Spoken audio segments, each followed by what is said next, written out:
Alin ba ang totoo sa dalawang sinabi mo magkatunggali?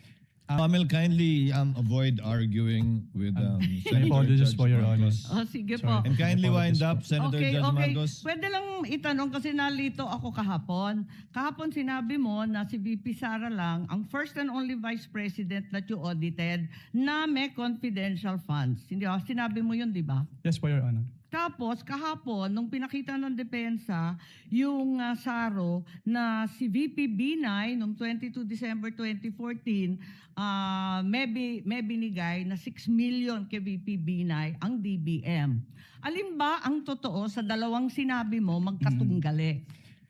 Yung pinakita po kahapon ay special allotment release order po. Ano.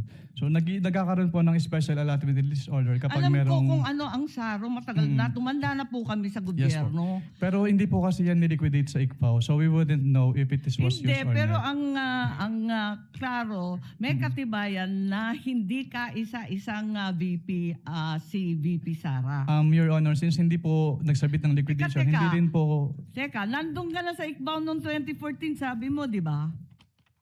Yes po. O kaya nga, Opo. o di kahit si VP Binay may confidential funds, the only VP audited was VP Sara. Ganun ba yun? Since si VP Sala lang po yung nagsubmit ng liquidation. Pero Ba't hindi mo alam? if I may clarify po. Ba't hindi Wind mo up. alam? Nandun ka na noong 2014. Opo. Dapat alam mo yun eh. If I may clarify po, Your Honor.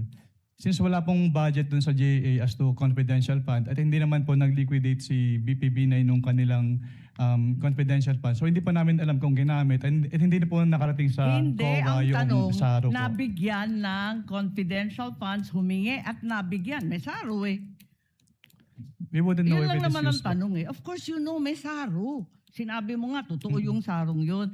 Anyway, alin ang totoo? Si VP Binay o si VP Sara? Talaga bang totoo yung dalawa o iisa lang? We don't know. Based on our records po, si VP Sala lang po yung may liquidation. So maraming we don't know ang COA? Ganun ba yun? Based on our records po, si VP Sala lang po yung nag-liquidate nung confidential fund. Eh may record nga ng SARO. Maraming salamat. Kindly wind up. Presiding Judge. Thank you, Senator Judge Marcos. Chari, walang liquidation. To clarify and finish that point,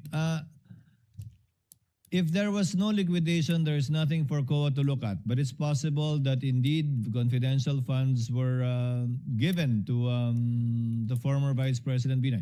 Yes po, Your Honor. So from your end, alam mo lang, wala kasi walang pinaliquidate sa inyo. Yes po. And wala din po siya sa GAA po ng 2014, Your Honor. Pero kung may SARO nga na pinakita sa iyo kahapon at mapatunayan nila, ibig sabihin nun, meron pero walang niliquidate sa inyo. Maaari po, Your Honor. Pwede po. Yun lang naman yung tanging rason, di ba? Apologies po, Your Honor. May apologies hindi po, ni-release. Senator Ivy. So, sorry. Next in